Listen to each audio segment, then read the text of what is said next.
السلام علیکم ورحمۃ اللہ وبرکاتہ۔ بسم اللہ الرحمن الرحیم۔ سامعین و ناظرین، القراءۃ الراشدہ جزء ثانی کے 2 سبق آپ کے سامنے پیش کیے جا چکے ہیں۔ آج کا ہمارا یہ ویڈیو اسی کتاب کا سبق نمبر 3 ہے، جس کا عنوان ہے عیادت المریض، یعنی بیمار کی عیادت، بیمار کی مزاج پرسی۔ تو آئیے بلا کسی تاخیر کے، بلا کسی تمہید کے ترجمہ شروع کرتے ہیں۔ بسم اللہ الرحمن الرحیم۔ عیادت المریض، بیمار کی مزاج پرسی۔ مریض، سقیم اور علیل، ان تینوں کا معنی ہوتا ہے بیمار۔ اور عاد یعود عودن کا معنی لوٹنا، اور عاد یعود عیادتن مصدر بدل جائے گا تو اس کا ترجمہ ہوگا مزاج پرسی کرنا، بیمار کی خیر خبر لینے کے لیے جانا۔ ذهب حامد الى المدرسة یوم السبت، حامد سنیچر کے دن مدرسے کی طرف گیا۔ فوجد ان صدیقه حسینا ما حضر فی المدرسة، پس اس نے پایا کہ اس کا دوست حسین مدرسے میں حاضر نہیں ہوا۔ فسأل اخاه علیا عن السبب، پس اس نے اس کے بھائی علی سے سبب، وجہ پوچھی۔ فقال، تو اس نے کہا، انہ محموم من یوم الخمیس، بلا شبہ وہ جمعرات کے دن سے بیمار ہیں۔ محموم بیمار اور بخار میں مبتلا شخص کو کہا جاتا ہے۔ فعزم حامد علی ان یعودہ فی الرجوع من المدرسۃ، پس حامد نے اس بات کا ارادہ کیا کہ مدرسے سے لوٹنے میں اس کی عیادت کرے، یعنی مدرسے سے لوٹنے کے وقت اس کی عیادت کر کے جائے۔ ذهب حامد الی بیت حسین فسلم واستأذن، حامد حسین کے گھر کی طرف گیا، پھر اس کو سلام کیا اور اجازت چاہی۔ فخرج ابو حسین، بس حسین کا باپ نکلا۔ قال حامد، حامد نے کہا، انی ارید ان اعود صدیقی حسینا فقد اخبرنی علی انہ مریض، بلا شبہ میں چاہتا ہوں کہ میں میرے دوست حسین کی مزاج پرسی کروں۔ فقد اخبرنی علی انہ مریض، تحقیق کہ مجھے علی نے خبر دی کہ وہ بیمار ہیں۔ اخبر یخبر اخبارا، اسی طرح خبر یخبر تخبیرا، ایسے ہی انبأ ینبئ انباء اور نبأ ینبئ تنبیۃ، ان چاروں کا معنی ہوتا ہے خبر دینا۔ قرآن کریم کے اندر ہے من انباک ھذا، یعنی اللہ کے رسول سے ازواج مطہرات میں سے کوئی پوچھ رہی ہے من انباک ھذا، پورا پس منظر ہے اس آیت کریمہ کا، مجھے تو صرف یہاں پر انباء کا ترجمہ بتلانا ہے۔ من انباک ھذا، آپ کو کس نے اس کی خبر دی؟ قال نبأنی العلیم الخبیر، تو آپ صلی اللہ علیہ وسلم نے فرمایا کہ جاننے والے اور خبر دینے والے، یعنی اللہ نے مجھے خبر دی۔ خیر، تو اخبر یخبر اخبارا، خبر یخبر تخبیرا، انبأ ینبئ انباء اور نبأ ینبئ تنبیۃ، اس کا معنی ہوتا ہے خبر دینا۔ نبأ ینبئ تنبیۃ بھی مصدر آتا ہے اور تنبیئا بھی آتا ہے، دونوں اس کے مصدر آتے ہیں۔ قال ابوہ، اس کے باپ نے کہا، نعم انہو اصابت الحمى یوم الخمیس، بلا شبہ جمعرات کے دن اس کو بخار لگ گیا تھا۔ اصابہ یصیب اصابتاً، اس کا ایک معنی ہوتا ہے لاحق ہو جانا، لگ جانا۔ کسی ویڈیو کے اندر اس کے تمام ترجمے میں بیان کر چکا ہوں کہ اصابہ کے ترجمے کتنے ہوتے ہیں، کہاں کس طرح استعمال ہوتا ہے۔ خیر یہاں پر اصابہ کا ترجمہ کریں گے لاحق ہونا۔ انہو اصابت الحمى یوم الخمیس، بلا شبہ جمعرات کے دن بخار اس کو لگ گیا تھا۔ وَيُمْكِنُكَ أَن تَعُودَهُ، تجھے ممکن ہے کہ تو اس کی عیادت کرے، یعنی آپ اس کی عیادت کر سکتے ہیں۔ صعد حامد إلى السطح، حامد چھت کی طرف چڑھا۔ ودخل غرفۃ حسین، اور حسین کے کمرے میں داخل ہوا۔ فرآ حسینا مضطجعا، اس نے حسین کو لیٹا ہوا دیکھا۔ حسینن یہ مفعول ہے اور مضطجعا یہ اس کا حال بنتا ہے۔ حسینن مفعول ہے لیکن یہاں پر ذوالحال بنے گا، اس لیے کہ مضطجعا یہ اس کی حالت بیان کرتا ہے۔ تو حسینن ذوالحال اور مضطجعا یہ اس کا حال ہے۔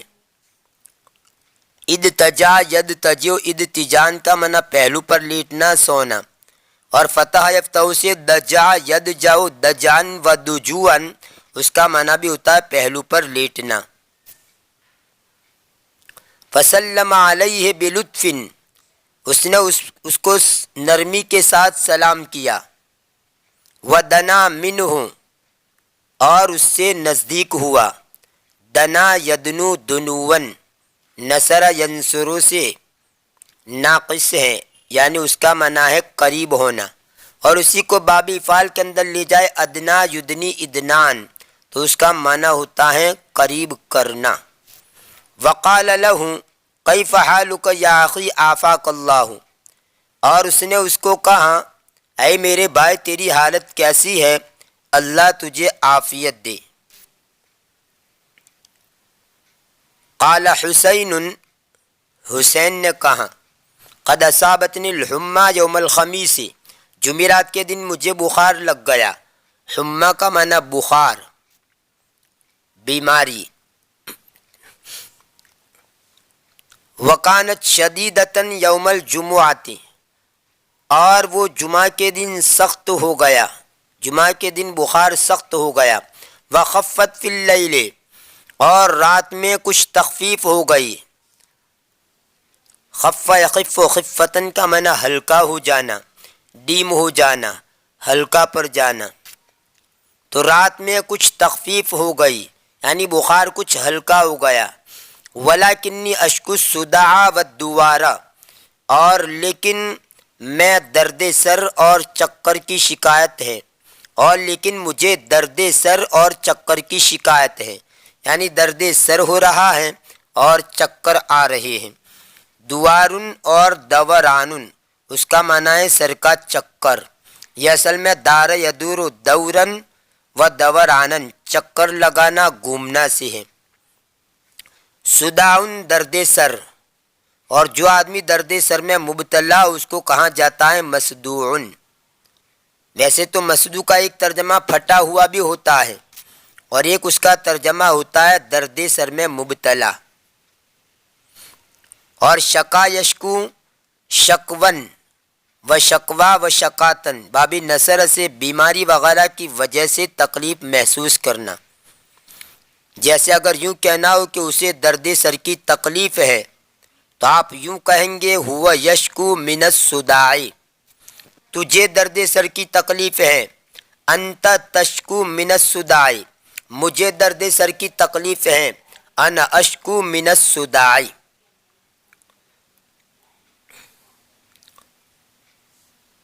وقد ضعفت کثیرا، اور تحقیق کے میں بہت کمزور ہو گیا۔ کأنی مریض منذ ایام، گویا کہ میں چند دنوں سے بیمار ہوں۔ ولا اشتہی الطعام، اور کھانے کی بھی خواہش نہیں ہوتی، یعنی میں کھانے کی بھی خواہش نہیں رکھتا ہوں۔ جیسے کوئی آدمی بیمار ہوتا ہے تو اس کو کھانا بھی اچھا نہیں لگتا. تو ولا اشتہی الطعام، اور مجھے کھانے کی بھی خواہش نہیں ہوتی. قال حامد، حامد نے کہا لا باس طہور انشاءاللہ. یہ لا باس طہور انشاءاللہ حدیث کے الفاظ ہے کہ جب کسی کے بیمار پرسی کے لیے جاؤ تو آپ ان کے سامنے یہ جملہ کہو لا باس طہور انشاءاللہ، جس کا ترجمہ ہوتا ہے لا باس کوئی حرج نہیں، طہور کا معنی پاک، یعنی انشاءاللہ یہ بیماری جو ہے وہ گناہوں سے پاکی کا ذریعہ ہے. حدیث کا مفہوم ہے کہ جب آدمی بیمار ہوتا ہے تو اس بیماری کی وجہ سے اس کے گناہ صاف ہو جاتے ہیں اور اس کے گناہ ختم ہو جاتے ہیں، گویا گناہوں سے پاک کرنے کا ذریعہ بھی بیماری ہے. لا باس طہور انشاءاللہ، کوئی حرج نہیں، اللہ آپ کو شفا دے دے گا، اللہ آپ کو گناہوں سے پاک صاف کر دے گا. وَهَلْ عَادَكَ طَبِيبٌ، عادہ یعود عیادتن کا منع بیمار مزاج پرسی کرنا، اور عادت طبیب المریض کا منع برائے علاج ڈاکٹر کا بیمار کا معائنہ کرنا، بیمار کو دیکھنا. تو یہاں پر یہ ترجمہ کریں گے اور کیا ڈاکٹر نے تیرا معائنہ کیا، اور کیا ڈاکٹر نے تیرا معائنہ کیا. قال حسین، حسین نے کہا نعم قد عادنی طبیب امس، ہاں گزشتہ کل ڈاکٹر نے میرا معائنہ کیا. امسے کا منع گزشتہ کل اور غدن کا منع آئندہ کل. وموعدہ الآن، اور ابھی اس کے وعدے کا وقت ہے، یعنی گزشتہ کل تو انہوں نے معائنہ کیا لیکن آج بھی ان کے وعدے کا وقت ابھی ہے، یعنی ابھی وہ آنے والے ہیں. وموعدہ الآن، اور ان کے وعدے کا وقت ابھی ہے. موعدن وعدے کا وقت، تعین وقت برائے ملاقات، یعنی ملاقات کے لیے کسی وقت کی تعین کرنا. اور اس کو انگلش کے اندر آپ کہتے ہیں اپوائنٹمنٹ. اگر یوں کہا جائے کہ فلاں سے جمعرات کی شام کو ملاقات کے لیے میرا وقت طے ہے، یعنی فلاں آدمی سے جمعرات کے دن مجھے ملاقات کرنی ہے، تو آپ یہ جملہ کہیں گے لی معہ موعد یوم الخمیس مساء، لی معہ موعد یوم الخمیس مساء. لفظی ترجمہ ہوگا میرے لیے اس کے ساتھ وعدے کا وقت ہے جمعرات کے دن شام کو. تو پورا مطلب یہ نکلا فلاں سے جمعرات کی شام کو ملاقات کے لیے میرا وقت طے ہے، فکس ہے.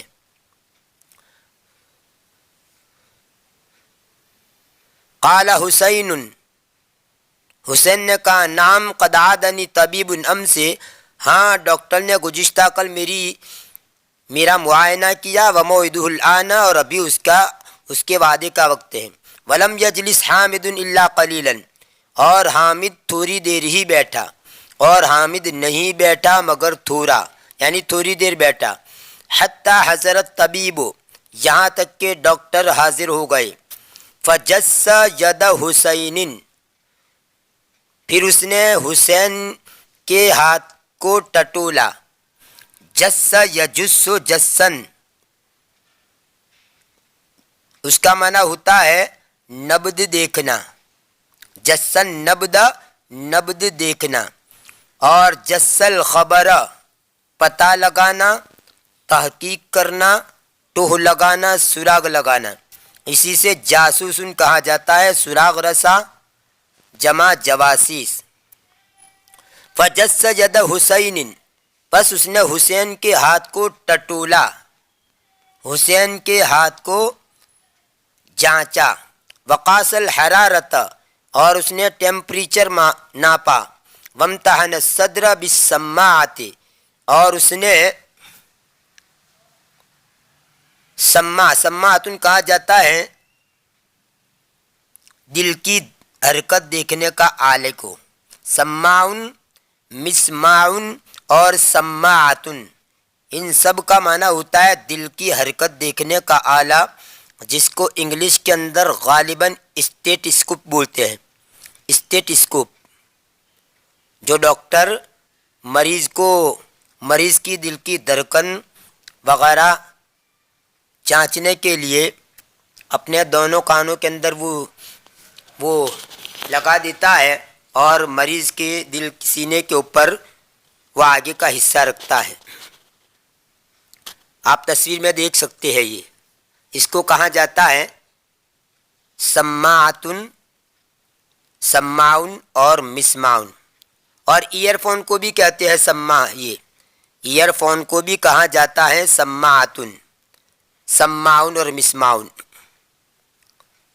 وامتحن الصدر بالسماعۃ، اور اس نے سینے کو اسٹیٹسکوپ سے جانچا۔ وابدل ارتیاح، اور اس نے راحت کو ظاہر کیا۔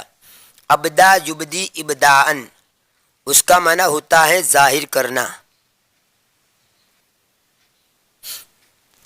اور بدا یبدو بدون، باب نصر سے ظاہر ہونا۔ اگر یوں کہنا ہو کہ تو بیمار لگتا ہے، تو آپ یہ جملہ کہیں گے یبدو انک مریضن، تو بیمار ہے ایسا ظاہر ہوتا ہے۔ لفظی ترجمہ تو یہ ہوگا یبدو انک مریضن، تو بیمار ہے یہ ظاہر ہوتا ہے، یعنی تو بیمار ہے ایسا لگتا ہے۔ تو گویا بدا یبدو کا معنی یہاں پر ظاہر ہونا، اس کا لفظی معنی، لیکن محاورتاً کہیں گے لگنا۔ یبدو انک مریضن، تو بیمار لگتا ہے۔ یبدو کہنے کے بعد آپ کو آگے جو کہنا ہو وہ کہہ دیں گے۔ وَأَبْدَلْ ارتیاح، اور اس نے راحت و اطمینان کو ظاہر کیا، یعنی مریض سے کہا کہ راحت ہے، ٹھیک ہے، اچھا ہے۔ وغیر فی الوصفۃ قلیلا، اور نسخے میں کچھ تبدیلی کی۔ وصفتن کا معنی دواؤں کا نسخہ۔ وقال، اور کہا انہ بارئ بحمد اللہ، الحمدللہ اب وہ ٹھیک ہے، الحمدللہ اب وہ ٹھیک ہے۔ بارئ، اس کا معنی یہاں پر بیماری سے آدمی ٹھیک ہو جائے، اچھا ہو جائے، اس موقع کے اوپر یہ جملہ کہا جاتا ہے بریہ یبرؤ۔ انہ بارئ، بریہ یبرؤ برأن و برون، اس کا معنی ہوتا ہے صحت یاب ہونا۔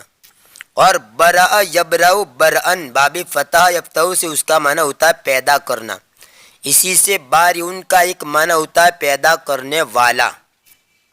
واللہ الخالق البارئ المصور لہ الاسماء الحسنی، قرآن کی آیت ہے۔ تو یہاں پر تو بارئ کا معنی پیدا کرنے والا، کسی چیز کو وجود دینے والا، لیکن یہاں پر یہ بارئ جو ہے، یہاں پر بارئ کا معنی بیماری سے صحت یاب، یعنی ٹھیک۔ انہ بارئ بحمد اللہ، بے شک وہ الحمدللہ ٹھیک ہے، بیماری سے صحت یاب ہے۔ واوصى اباہ بان یحمی حسینا الماء البارد والزیت والخروج فی الہواء والتعب، اور اس نے اس کے باپ کو ہدایت دی کہ حسین کو ٹھنڈے پانی سے، والزیت اور تیل سے، اور ہوا میں نکلنے سے اور تھکن سے بچائے۔ حما یحمی حمیتن، اس کا معنی ہے نقصان دہ چیزوں سے بیمار کو روکنا، پرہیز کرانا۔ جیسے اگر یوں کہا جائے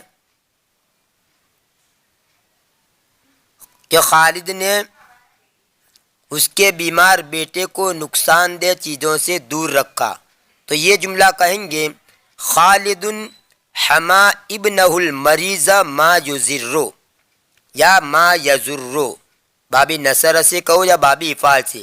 خالد حما ابنہ المریض ما یضر، خالد نے اپنے بیمار بیٹے کو روکا ان چیزوں سے جو نقصان دہ ہوں۔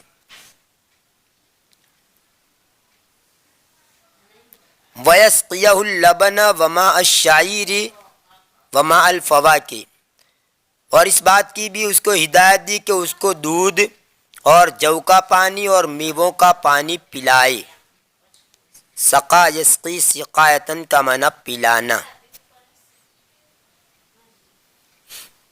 وجلس حامد قلیلا، اور حامد تھوڑی دیر بیٹھا، وقال، اور کہا، ان العائد اذا اطال الجلوس عند المریض شق علیہ وعلی اہل بیتہ، بلا شبہ مزاج پرسی کرنے والا جب بیٹھنے کو لمبا کرے مریض کے پاس، یعنی جب دیر تک بیٹھا رہے، شق علیہ وعلی اہل بیتہ، تو اس کے اوپر اور اس کے گھر والوں کے اوپر گرا گزرتا ہے۔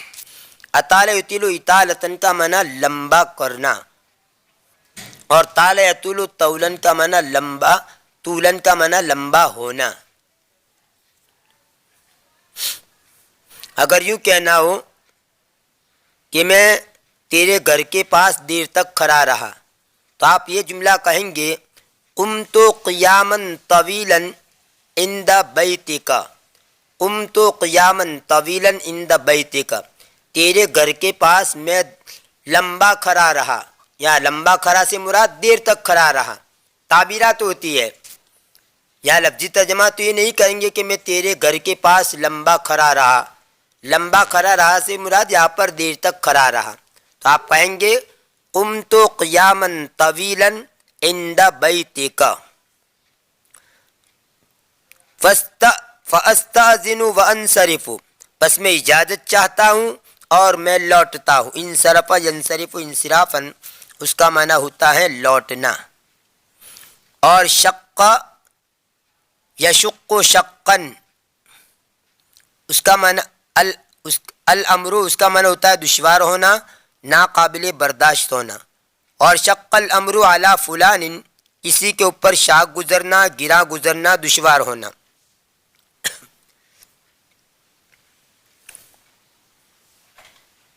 وَأَعُودُ انشاءاللہ غدا، اور آئندہ کل انشاءاللہ میں لوٹوں گا۔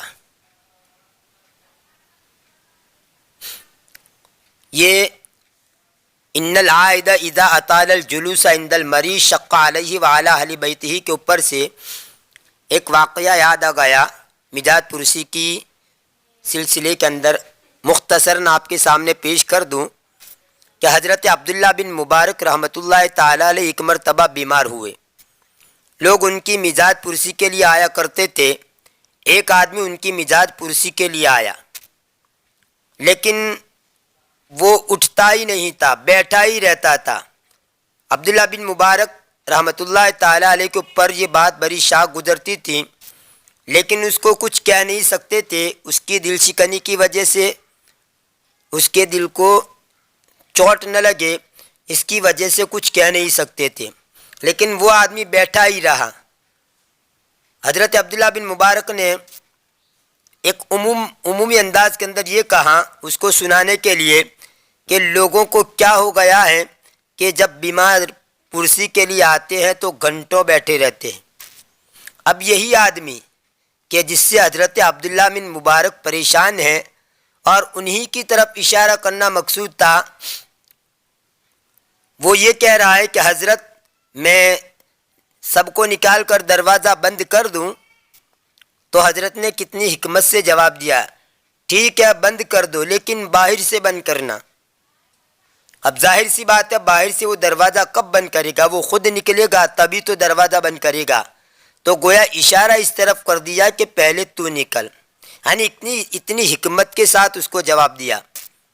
تو خیر، اس سے حضرت عبداللہ بن مبارک رحمۃ اللہ تعالی علیہ کی حکمت کا بھی پتہ چلتا ہے۔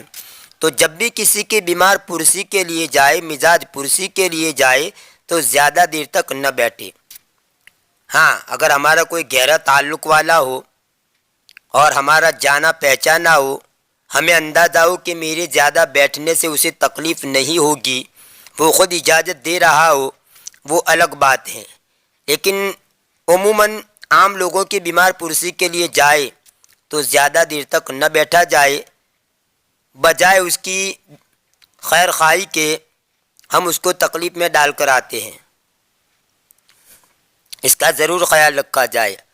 خیر، یہ تو میں نے بیچ کے اندر یہ واقعہ چھیڑ دیا۔